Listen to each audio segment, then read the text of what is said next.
What is up, everybody? Welcome to Mentors Collective. For all of the small business owners, entrepreneurs, and aspiring entrepreneurs listening, one of the biggest fears to starting a business, being a business owner, being a manager is the money.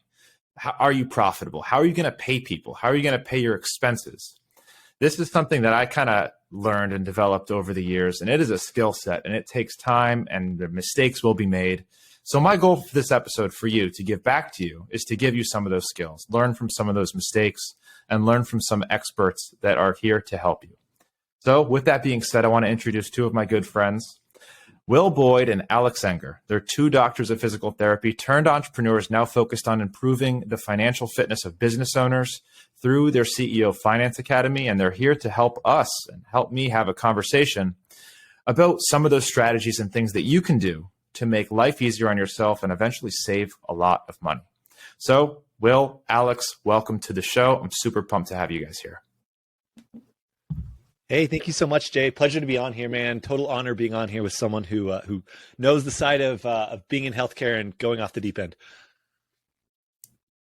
Yeah, that's right. And there's three of us on this episode, so I know it can get a little twingy at times, but we're going to manage through it. And absolutely, being here on the show with two guys who trained in a medical field and then left it to do business full time. Obviously, I relate to that very hard. And that says a lot about kind of our industry and how much value that we're now able to give on the other side of that. So I know we're going to offer a ton of value here to some of the other entrepreneurs listening. So with that being said, kind of where do we start? Like where do entrepreneurs start hitting these problems? Who should be focused to this episode right now? Yeah, it's a great question. And I think, Jay, the best way for us to explain it is just a quick backstory on why we had to go through this. And if you're listening to this, maybe you're like us, maybe you're at the solopreneur or early on small business stage, and you are starting to make money. We had a crazy time. We didn't intend on starting a business. We created a Facebook group just making videos about digital marketing for healthcare providers. And we did it long enough that enough people said, we'd love to pay you to organize all these videos and put it into a course. And I remember being like, why would you do that? It's free. It's all here in this group. But they wanted to pay for organization. We did it. And overnight, we had made $10,000 in sales. And for two guys who had never done any, ran a business before, we had no clue. We took it all. We ran it all through my personal debit card account, my personal checking account. And I just remember looking at Alex being like, this is awesome. Well, I don't know what to do with this money. And as things grew, we were able to provide more services, finally got, our normal stuff like a business entity set up and a business checking account. That became great. And we started making money, but we weren't paying ourselves very much. And I'll let Alex dive into why it's so important to really understand how much you're able to pay yourself. Because for so long, if you're like us, it was about what's the next revenue goal instead of what's the next profit take home goal. And it was a massive change for us when we thought, let's hit 100 grand a year. Like when we first started, that was a huge thing. And if someone said, hey, yeah, you're going to do 100 grand this year, but you're going to take home $8,000. I would have been like, why would I put all that effort in to take that little home? And I think it ended up being a little bit better than that, but it wasn't too far from those kind of numbers. And we thought, okay, we've got to be smart. And Alex luckily has spearheaded our venture into understanding finances. But I think the best place to start for us is we learned the skills of marketing and sales, much like people on here. If you can't do that, right, it's really hard to bring in revenue. But the next problem we faced was, how does this revenue serve us? How does this money that's coming in actually serve our financial lives and our personal goals? And that's where our journey started, because it wasn't initially doing that for us. And Jay, I don't know if this was the same for you or not when you started up your business, but we saw this in ourselves and a lot of people that we've worked with, where you have these revenue goals and you're like, like Will said, I want to hit 100K. I want to hit 100K. And you don't think about, well, what does that actually mean for me and my family? And it's something that gets overlooked for a lot of entrepreneurs really early on, because there's this big glorification of high revenue numbers, right? It's like everyone's just shooting for these high targets, and not actually thinking about what they're going to keep. And so they think that growing the business for the sake of growing the business is the goal. And so they'll pour money, they'll reinvest. And I think that there's this toxic idea around investing in yourself, and that simply means that you should just be pouring money back into the business as you earn it and never actually taking out salary, never actually taking out profit. And there's this really interesting, we've noticed this deep psychological fear of taking money out of a business. And I'm sure you experienced something similar as you started your journey. People listening, probably the same. But you get to a point where reality starts to slap you in the face. It's like, I can't just run a nonprofit that doesn't pay me at all. And it's wonderful if I can run Facebook ads and get tons of clients. But if I'm not paying myself, that ends up being a real problem. And I realized that with my family when I got to a point where it's like we were really eating through savings. And Will and I had this big launch. We made a bunch of money. We'd made just over $100,000 in like 4 months. And it was like, oh, this is amazing. But then we realized we didn't have consistency. And so it didn't translate to the life that we wanted just based off revenue alone. That's really where this whole thing started for us, man. And man, I'm so excited to dig into this because I relate to this on such a deep level. And for those entrepreneurs listening, whether you're facing this now or before, or maybe in the future, this is so critical, especially if you have some of these kind of blocks that I have and that a lot of other entrepreneurs have, or a co-founder that has these blocks. Specifically in my case, that is even more pertinent. But man, when I started, I actually had the opposite problem. We were putting almost everything in our pocket and not reinvesting in the company. And now we're doing, multiple 7 figures, and I'm making about as much, sometimes less than I was a year and a half ago, because now we have 2 offices. We have a massive overhead on staff and parking and all kinds of stuff that we never imagined would be overhead.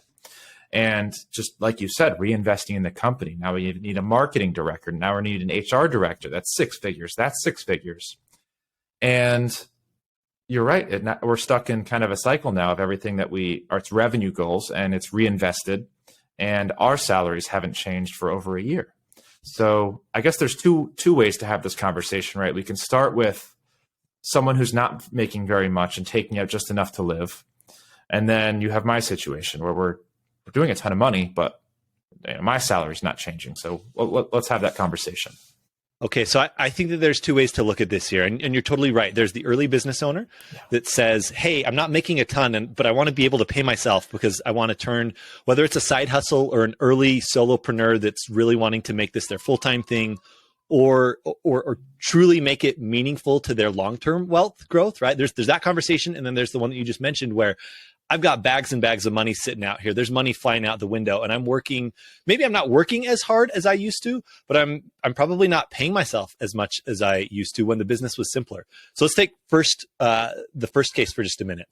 If you're a business owner who's not making what you want to from the business, and you're really unsure of how much you can take out, then I think there's a really important principle to recognize, which is what Will alluded to earlier. The very first thing that you need to be focusing on is marketing and sales, right? Making money in the first place, learning the skill of being able to create a product, solve a need, and be able to get it out to the marketplace in a way that gets people excited enough to pull out their wallet. Great. That's first step. Yes. Once we realize that, okay, I can make money, I can bring in revenue, then we have to start looking at getting our heads out of the sand. Because I don't know about y'all listening to this, but when I first started into entrepreneurship, I threw out a lot of the financial principles that I had held in my personal finances. Things like looking into my money on a really regular basis. Things like being frugal and actually saying no to things that I wanted to buy or spend on. And a lot of business owners start to throw a lot of sound principles out the door, and they start spending way more than they should. And so the first step, I think, is getting your head out of the sand,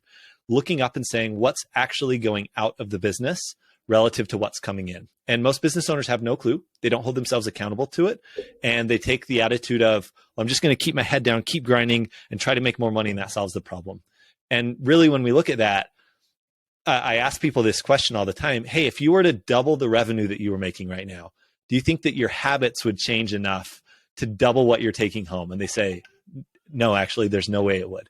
And so that's the first step, man, I think, is getting your head out of the sand, getting clear on how much you're really making, what you're really spending, and looking at, okay, what's actually left over for me right now in the business? That's when understanding profit margin becomes really important, right? We use these big words, but like, dude, what's actually left over for me at the end of the day? If you can't confidently say to yourself, this is how much my business can pay me, because you don't understand your expenses, you don't understand taxes, that's a dangerous place to be as an early business owner. Definitely. And as a business owner and somebody who's very much kind of I hate numbers, I hate contracts, I hate the HR stuff. I'm very much the innovator, the marketer, the biz dev guy. I've always been really scared to look at my finances. I don't know where the fear comes from. I just get uncomfortable looking and digging into those things. I'm lucky to have a co-founder and now someone who does HR and billing that handles that. But I think when I was an early business owner, and correct me if I'm wrong, but I think a lot of entrepreneurs struggle with this. It's exactly like you said. It's just nose to the ground, grind, but where is the money going? And that's kind of a hard thing to come out of. So is there a strategy to deal with that? Yeah, we talk a lot. So for us, we look at one of the most common things, Jay, as you're describing that came to mind of what we hear from clients, and they don't say this directly, but the belief is I'll just out earn my money problems. If I can just make more sales, my CPA or accountant will just figure out the numbers. And while a part of that can be true, right? Like a part of our program is we set you up with a CPA and a bookkeeper, help you find one if you don't have one. The bigger part for us is, do you even know how to talk with them in a way that makes sense to you and checks them? And then the other piece with that is you can't make decisions based on someone else interpreting your numbers. They can interpret the numbers of what it means of what's happened. They can't tell you how to make decisions moving forward in the future. And so the way that, to answer your question directly, it's why we've created what we've created, which is an academy where we actually sit down with you weekly to hold you accountable and disciplined to look at it. Because the biggest thing that we see, and I was guilty of this, and when starting out was, I'll just put it off. I'll put it off when it's tax season. I'll finally go back and look at it. Then we'll figure it out. I never made good decisions. Luckily, we had Alex, but I was on the verge of making very bad decisions because I didn't look at it. And I didn't want to look at it because I was afraid, well, it's going to tell me reality. I like to live in innovator fantasy land where anything's possible. And I didn't want to live with restraint or with restrictions. And so what we found is for Alex and I, and Alex has been really great at this, is you have to create discipline. And for a lot of things in life, just like losing weight is one of those things, or getting fit is, very few people have intrinsic motivation to do that. Some people do, and that's wonderful. Most people require external motivation, right? You need some sort of external stimulus to hold you accountable to do it. And this stems from us working. Originally, we were doing business coaching with helping online entrepreneurs with their marketing and sales. And the crazy thing was, what we're doing now came out of asking them, "What's your marketing budget?" I don't know. Well, what are your numbers? I don't know. We're like, well, why are we making a marketing and sales decisions here when we don't even know what our goal is? So and then we realized it was such a big problem. We worked through it with almost every single client that we realized, hey, this is the thing that we need to work on every time. So we might as well just focus on it. But to answer your question is, you either have to have enough pain to hold yourself accountable and be disciplined and face it. So for us, that was Alex originally realizing, whoa, if we don't figure this out, I'm going to go into the negative, and I can't do that. Alex has a wife and kids, couldn't have that happen. Or two, I realize I suck at this, aka me, this is how I approach this. I need to go find someone to hold me accountable so I can understand that. And I really don't think there's a way beyond just holding yourself disciplined, either you holding yourself or someone else holding you accountable to get it done.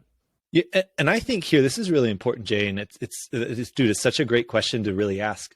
I think that shame and guilt and wanting to just bury this away thing is really the root of a lot of business problems that show up when people don't address the reality of business over and over and over, just like they don't address the reality of health or relationships over and over and over until it gets so bad that something breaks.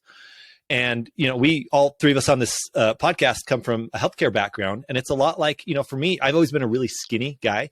I'm a hard gainer in the world of weightlifting, right? That I just, dude, as much as I eat, I could never gain weight. I hated working out because it made me feel really weak. My brother would tease me about how skinny I was, and I carried that with me for a long time. And so even simple things like going to the pool, I felt really self-conscious about taking my shirt off, right? All those things that are not natural to you, that feel like I'm not good at this. There's shame around that, and we don't want to talk about it. I think that finances are a lot like health issues in that way, where, I was skinny. I didn't like it. I didn't know how to deal with it. And I saw that, gosh, I'm not working out on a regular basis. I'm not taking care of my body in the way I know I should. And that's the thing, is I think most business owners know that they should be taking care of finances, but it's not something that comes naturally to them. It's something that's wrapped up in a lot of fear, probably from past experiences, a lot of self-doubt and shame and judgment around it. And so then you look at, okay, well, how do people get out of those types of situations in other spheres, right? Not looking at finances. For me, dude, I had to go hire a personal trainer, and I had to get serious about the fact that I couldn't do it on my own. I tried for years and years and years to like do home workouts and do YouTube, and I tried to figure it out, and it wasn't working until I said, okay, I'm serious about this. I'm going to go to a gym. I'm going to hire a personal trainer, and I'm going to go work out 3 times a week and have them track this stuff and hold me accountable. I think it's the same way for entrepreneurs that feel this shame and guilt around this stuff. If you let yourself get to a point where the business or your personal finances are about to break, holy cow, it's really time to address the financial situation. Even better, can we preempt those problems by realizing if I keep going down this same path for the next 2, 3, 4 years, will I actually get to where I want financially? And I think that people can empower themselves to stop that downward progression, just like they had to stop my crappy health habits, by getting serious about, where do I really want to go? Is my current path taking me there? And if not, what's the intervention that I need in order to course correct? Love that. And kind of the spark notes, just coming back and making this a little bit simpler. 1, accountability and coaching, right? If you don't like doing this, you don't know where to start, it's good to have someone to come in and show you what to do to get yourself on track. 2, I mean, no one's going to teach you discipline. This is something active that you have to get in there and face your fear. Make it a habit, make it a ritual to go and monitor those finances. 3, it's good to have good people in place. So bookkeepers, accountants, people to go over the numbers, give them a second look, make sure everything's in order and nothing is scary.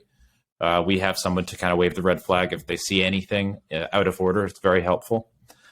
And then some things that have been pivotal for us have been technology. So I'd love to talk a little bit about some of the tools of the trade that people can use to make their life a little bit easier.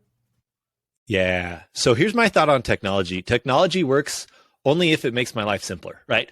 A lot of people think, oh, I need to go get QuickBooks or Wave or Xero or whatever any bookkeeping system is and really dive into it. Again, if we're speaking to that earlier entrepreneur that's in the phase of, up to maybe their first $40,000, $50,000 a month business, I think the technology needs to stay really simple. And I think, like you said, Jay, I think they need to outsource the hard stuff. So I'm a big fan of, once someone is above probably at least $5K a month and beyond, they absolutely need to hire a bookkeeper who can just take that stuff off the table for them, go through their books, make sure that their numbers are automatically getting counted. Okay. There's some other really simple things though, that I think from a technology standpoint can really help. I love apps like Mint or even Truebill that are designed for personal finance, but you can pull your business finance accounts into there and get a really quick snapshot on a weekly or even daily basis if you want to say, hey, this is how much revenue I've made. This is how much revenue, how much money I've spent month to date or week to date. So stuff like that, where we just keep it really simple, can work great. The other thing that I'm a big fan of is having a dashboard. And so from a technology standpoint, whether it's a complicated system that's custom built or a simple Google Sheet, that's what we use with our clients. We've got Google Sheets that do all the magic for us. I'm a huge fan of having a place to actually track things, not just what are my income and expenses, but hey, how much should I be paying myself? Based off my revenue and expenses, how much should I be saving for taxes? And so that's the technology that we implement with our clients and that I recommend for people. Keep it simple early on. And then obviously, as you're growing bigger businesses, you're getting into multi-6 and 7-figure businesses, you're going to have to upgrade your systems. And there's a lot of really powerful things. I think that it overwhelms people in the early phases to think of setting up all these things. But dude, you can keep it really simple and effective from the get-go. Cool. So I use Truebill, love it to death. We're users of QuickBooks. Now, I feel like it might make sense for people to have somewhere where their transactions are going into, whether it's WooCommerce or Shopify. Someone's got to be getting those transactions recorded so your accountant can file them. Do you have a preference for what that is, like the Wave or a QuickBooks or a Google Sheets? And at what point is it worth talking about upgrading to? I guess QuickBooks is the gold standard. Is that right? Yeah. So that conversation for me really depends on the bookkeeper that you go with. Some bookkeepers will prefer something like Wave or Xero over QuickBooks. I'm actually not a big QuickBooks fan myself. Never used it as a platform over time. We're with what is it, zero right now. I'll be honest though, I really just want to see my profit and loss statements at the end of the month from the bookkeeper, and then a real-time update along the way. So for payment processing and looking at stuff like that, for online businesses, we use, because we're in the online business space ourselves, we use something as simple as Stripe to be able to go collect payments. And then our bookkeeper can go in and look through all those transactions, because you're totally right. We need some way to process all those. Stripe is great for that. There are other things like Square that can work for kind of all-in-one tracking solutions. Obviously, PayPal can do stuff. It gets kind of messy.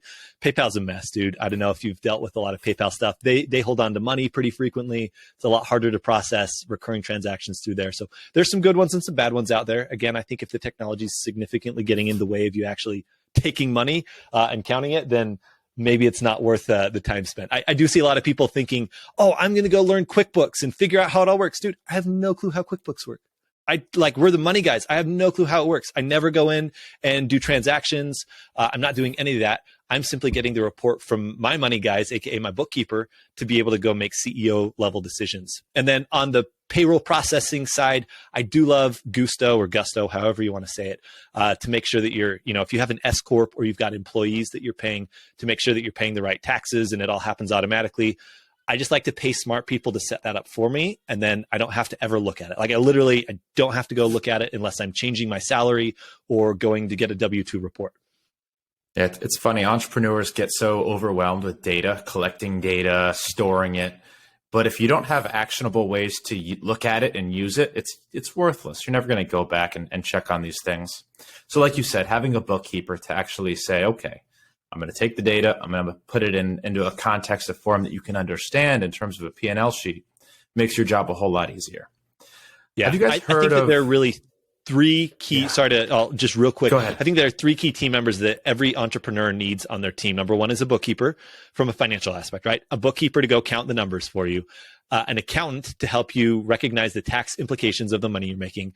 And number three, a CFO, or if not, then you need to become the CFO to understand what all those numbers mean and how to make decisions. If you can have those three folks in your corner, or at least those three roles filled, then you're going to be set up really well to be able to scale, knowing that the numbers make sense as you're growing. Yeah, especially when the numbers start getting up there, having a CFO is huge. And my co-founder, praise him, has taken on the role of CFO, something that I would never want to do. One of the things that I hate to cut you guys off that has changed the way that we do business financially, tracking budgets, especially as we have multiple team members with their own credit cards spending money on X, Y, and Z. Technology has revolutionized this. It's called Divi. It's a credit card system by MasterCard. And essentially you can create, terminate virtual credit cards, assign budgets to them, assign people to them. And it just all goes pretty much automatically where we need it to go into our bookkeeping system. And it's just been beautiful. I have one for 3 of my different entities, separate ones. And it's just made life much easier. So if you guys aren't using that, or if any of the listeners haven't heard of it yet, definitely something to go check out. What's really great about it is when you sign up for a 7-day trial, a 14-day trial subscription, you can create a card and have it terminate in a day. And then you don't have to remember to go cancel your subscription. It just cancels automatically. So I think businesses are going to start getting frustrated with that in the next few years, but it's definitely been fun for us.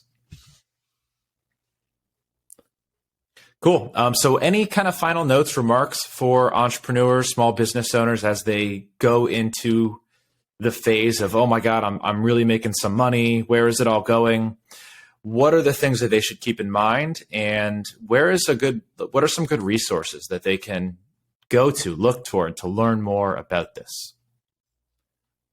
Yeah, man, I think the first thing is just recognize that if you're not in a place where you want to be financially and you don't see your trajectory changing as you make more money, I think it's to realize education and getting a handle on how does money actually work in a business is kind of the first step for you, right? If you're at the stage where you're at multi 6 figures or 7 or beyond, then it's looking at, cool, how can I put smart people around me who understand this stuff better than I do, but make sure that I still know how to make decisions based off their input. So number one is get education, right? Number two is set up systems so that you're not having to go and manually do all this stuff. If you're in the early stages of the business, that's where stuff like hiring the bookkeeper, even though it might seem daunting for an early hire, holy cow, it takes so much pressure off. So start surrounding yourself with a good team.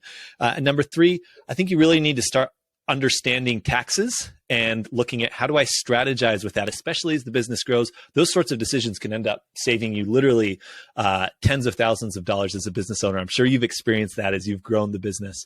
So I think getting education, getting a good team, getting a real solid handle on taxes, and then at the end of the day, setting for yourself, what's the KPI that really matters for myself and my business? And hopefully for you, one of those main KPIs is what am I actually taking home from the business? So just like as you said, Jay, right? Does it make sense for me to grow the business exponentially over the course of years if I'm still taking the same paycheck? Maybe it does, maybe it doesn't. Maybe the exit plan is I create a sellable entity. Cool, then that can totally make sense. But know where you're aiming and be able to measure what actually matters as you're growing towards that target. And then from a resource standpoint, I'll toss to Will because we've just created some amazing resources that we feel like really empower business owners to get clarity on the data and start that getting your head out of the sand process in a way that doesn't bring shame and guilt and a bunch of judgment on you. So Will, I'll toss to you for the resources side. Yeah, some of the resources have been super helpful for us. It's what we start a lot of our clients with. If you're interested and you want to get a just solid baseline foundation of some of this stuff about taxes, about profitability, about how to pay yourself, we actually put some together for your listeners, Jay, at ceofinanceacademy.com/J, J-A-Y. It gives you access for free to our business finances course. It goes through taxes, profitability, and how to be paying yourself accurately. So that's a great place. Highly recommend it. Obviously, it's a selfish plug for us, and it's a great way where you can learn. The other thing too that's been really helpful for us, and obviously we didn't learn all of this on our own, has been I think if you're doing probably $500K or less a year, reading Profit First is a great book by a guy, Mike Michalowicz. Incredible system. We use parts of it in our business, which is essentially instead of having one business checking account, you're actually going to create two checking accounts, two savings accounts. So you can actually have a good picture of where all your money needs to be inside of your business, and it creates buckets, how to separate that out where your money goes. Those are two resources that I'd be going with. I think if you're under 500K and you're like, I'm not an online learner, then I think Profit First, the book by Mike Michalowicz, is great. If you're like, yeah, I'm ready to really dive into this and start getting to know about it, jump over to ceofinanceacademy.com/J, J-A-Y, and you can get our course for free. Really appreciate you guys doing that. And you heard it here, ceofinanceacademy.com/J, and learn about this. Really, you can't trust anybody, including any bookkeeper or accountant, to handle everything around your finances. That's how you get taken advantage of. That's how things slide under the table. You have to empower yourself with this knowledge because it's what you're working so hard for. It's not just sales and marketing. You're doing all that work to make money, to grow your business, to pay yourself, to pay others. So empower yourself, get on ceofinanceacademy.com, learn this stuff. Alex, Will, thank you so much for joining me. This was an awesome episode. It was enlightening for me. I am now motivated to go and figure out how to pay myself more and maybe contacting you guys to come and do an audit for me in the future. So thank you guys for coming on the show. It was a blast having you.